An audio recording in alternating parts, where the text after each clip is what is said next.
आज करे सो काल कर, काल करे सो परसों। ये हम देखने के पहले ये तो देख लें कि क्या प्रोक्रेस्टिनेशन हमेशा गलत होता है या सही भी हो सकता है। तो इस गिनती गिनेगा, अगर गिनने लग गया तब तो गया चोर हाथ से। तो प्रोक्रेस्टिनेशन के कुछ मेन कारण फिजिकल भी हो सकते हैं और साइकोलॉजिकल भी हो सकते हैं। इस पर विजय पा सकेंगे और टालम टोल की प्रवृत्ति को छोड़ सकेंगे। तो उसके लिए एक बहुत ही बढ़िया काल करे सो आज कर, आज करे सो अब, पल में प्रलय होएगा, बहुरी भरेगा कब।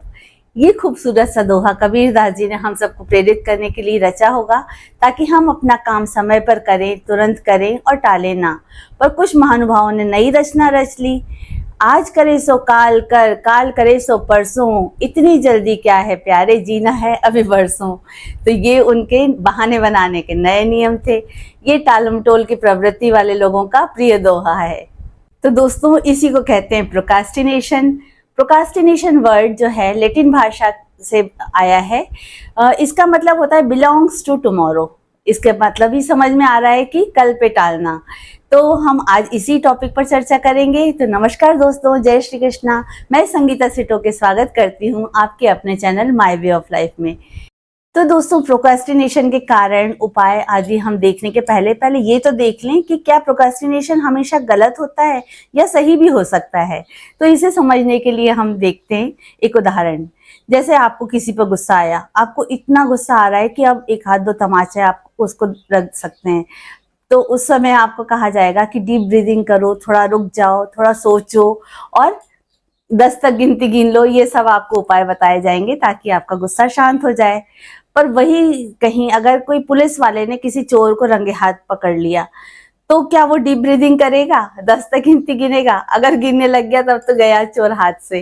तो उस समय उसको टालने का नहीं कहा जाएगा, उसको तुरंत रिएक्ट करना होगा। तो इस तरह से प्रोक्रेस्टिनेशन सही भी हो सकता है, गलत भी हो सकता है। तो क्या काम टाल रहे हैं और कौन टाल रहा है, उस पर बहुत ज़्यादा डिपेंड करता है कि प्रोक्रेस्टिनेशन सही है या गलत है उस समय। वैसे देखा जाए तो हम हमेशा कुछ ना कुछ तो टालते ही रहते हैं। जैसे कोई स्टूडेंट है, उसे नींद आ रही है पर उसे पढ़ाई भी करना है, तो कुछ ना कुछ तो टालेगा ना। या तो नींद टाल देगा और पढ़ाई कर लेगा, या पढ़ाई टाल देगा और अच्छे से सो लेगा। तो एक काम, दो काम में से कुछ ना कुछ तो उसे एक चुनना ही होगा। वो डिपेंड करता है कि उसकी स्थिति अभी क्या है। अगर एग्जाम नजदीक है तो उसको पढ़ना चुनना होगा, और अगर अभी समय है तो हो सकता है कि वो अभी नींद को चुन ले, पढ़ाई को कल पे रख ले। अब हमारी अगर टू डू लिस्ट में 10 काम है तो हम 10 के 10 काम एक साथ थोड़ी ना कर लेंगे। कुछ ना कुछ तो अब हम पहले करेंगे, कुछ बाद में करेंगे। तो इसे टालना नहीं कह सकते, हम इसे प्रायोरिटीज सेट करना कह सकते हैं। इसके लिए हमें बहुत ही चालाकी से या थोड़ी सी समझदारी से काम करना होगा। अब चलिए, इतना तो हमने देख लिया है कि प्रोक्रेस्टिनेशन सही भी हो सकता है, गलत भी हो सकता है। अब जो गलत है वो हमें समझ में तो आ ही जाता है कहीं ना कहीं कि हम एक्चुअल कहीं क्या टालम टोल कर रहे हैं या कल पे टाल रहे हैं। तो अगर ऐसा कुछ है तो उसको क्या क्या कारण है और उसको सुधारने के क्या उपाय हैं, अब इन पे हम चर्चा कर लेते हैं। तो प्रोक्रेस्टिनेशन के कुछ मेन कारण फिजिकल भी हो सकते हैं और साइकोलॉजिकल भी हो सकते हैं। तो फिजिकल में कारण ये हैं कि जैसे किसी को थकान लग रही है, कमजोरी लग रही है या कुछ शारीरिक परेशानी है, तो वो सच में उस वक्त नहीं कर पाएगा वो काम, तो वो टालेगा ही। फिर दूसरे कारण ये है साइकोलॉजिकल। साइकोलॉजिकल में कई कारण हो सकते हैं। जैसे हो सकता है उससे कोई डर लग रहा हो, या फिर कोई चिंता हो कल की कि क्या ऐसा ना हो कि ये काम करने से ऐसा हो जाए। तो ऐसी चिंता के कारण भी कई बार टालते जाते हैं।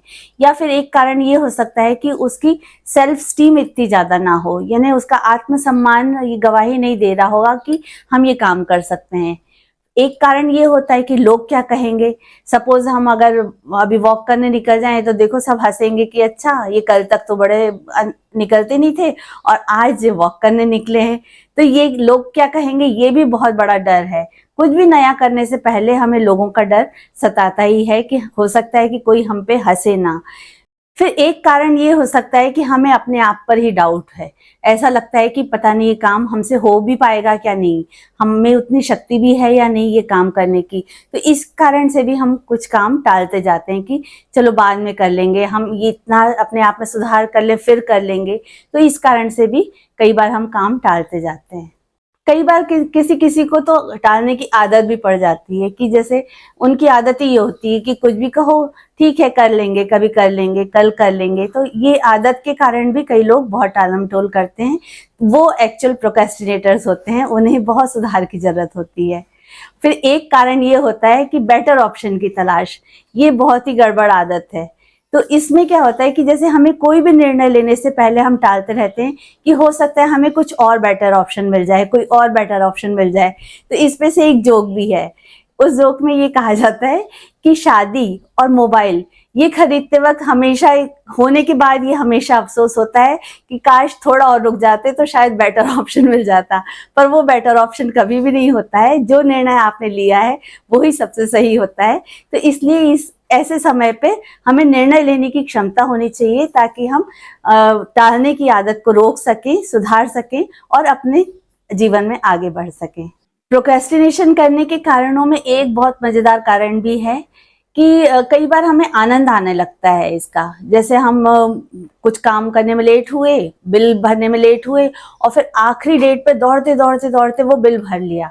अब जब भर लिया तो हमें मजा आने लगता है कि देखा हमने भर लिया। वो एक सेंस ऑफ विक्ट्री आने लगती है कि हमने दौड़ते भागते किया पर कर लिया ये काम। जैसे कि आपको एक पिक्चर भी याद होगी जिसमें वो हीरोइन दौड़ते भागते ट्रेन पकड़ती है और वो इस पल को कितना एंजॉय करती है।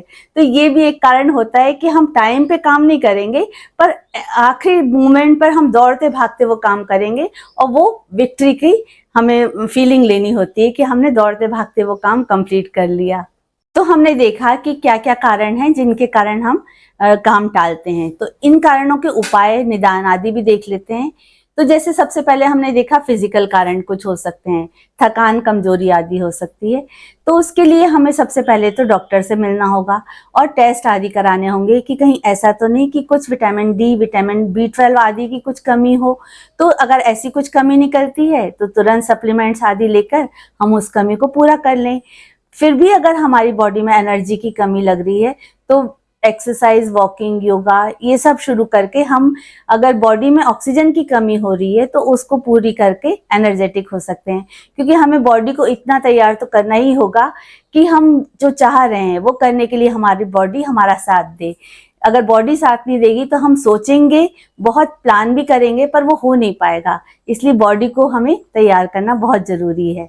तो ये तो हुई फिजिकल प्रॉब्लम्स को दूर करने की बात। अब साइकोलॉजिकली भी देख लेते हैं। अगर साइकोलॉजिकल कारण है तो उसमें भी हमें ट्रीटमेंट की जरूरत लग सकती है। उसके लिए भी हम हेल्प ले सकते हैं, किसी अच्छे साइकेट्रिस्ट को दिखाएं। अगर डर, चिंता वगैरह ज़्यादा है तो उसके लिए हमको जरूर हेल्प लेनी चाहिए।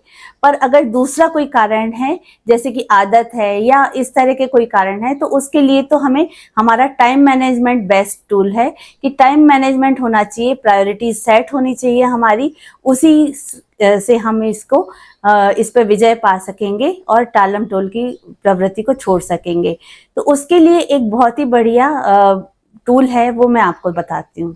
तो आइए हम इस अर्जेंट इम्पॉर्टेंट मैट्रिक्स को समझ लेते हैं।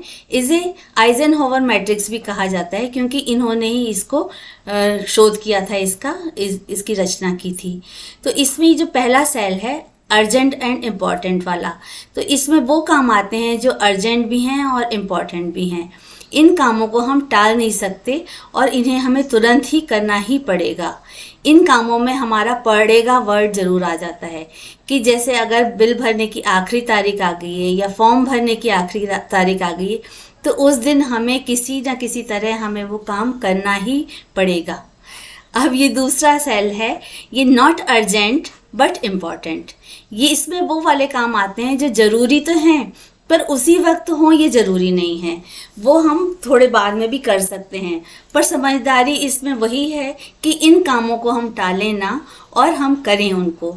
इस सेल के अंतर्गत जो काम आते हैं वो आ गए, जैसे आपके सेल्फ हेल्प वाले सारे काम, एक्सरसाइज, योगा, वॉकिंग या बुक रीडिंग या पूजा पाठ आदि।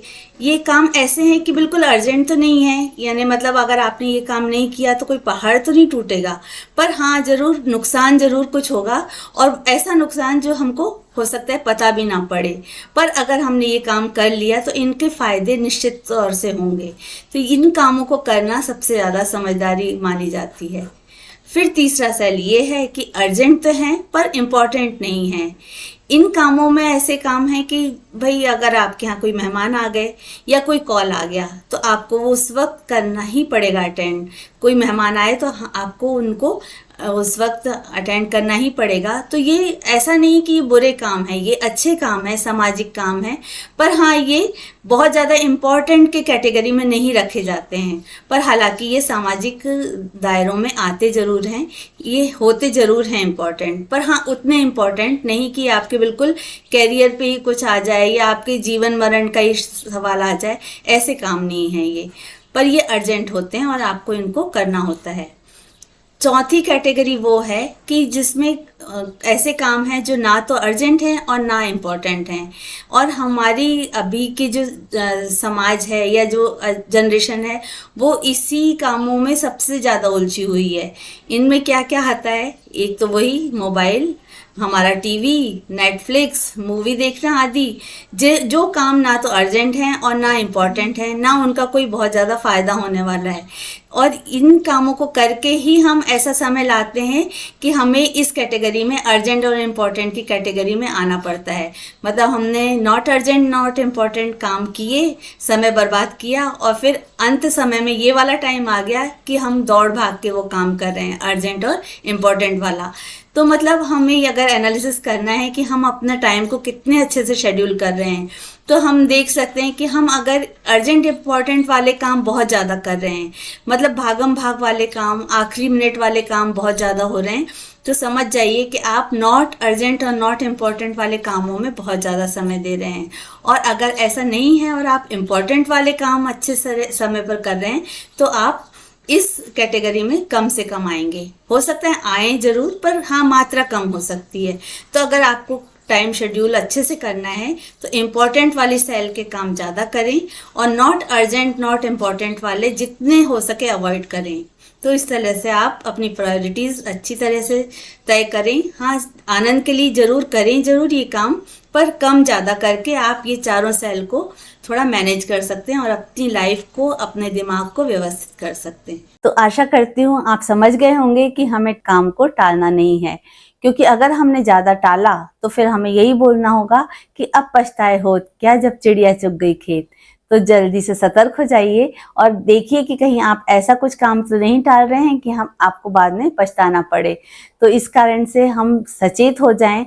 जिस तरह से हम अपने घर को ऑर्गेनाइज करते हैं, मैनेज करते हैं, उसी तरह हमें अपने माइंड को भी ऑर्गेनाइज करना होगा और पूरी तरह से हमें अच्छी तरह से समझना होगा कि हम क्या काम हमें जल्दी करना है, तुरंत करना है और किस काम को हम बाद में भी कर सकते हैं। इस तरह से हम हमारी टालने की प्रवृत्ति को रोक सकते हैं या सुधार सकते हैं। तो यही थी मेरी आज की प्रस्तुति। कैसी लगी जरूर बताइएगा।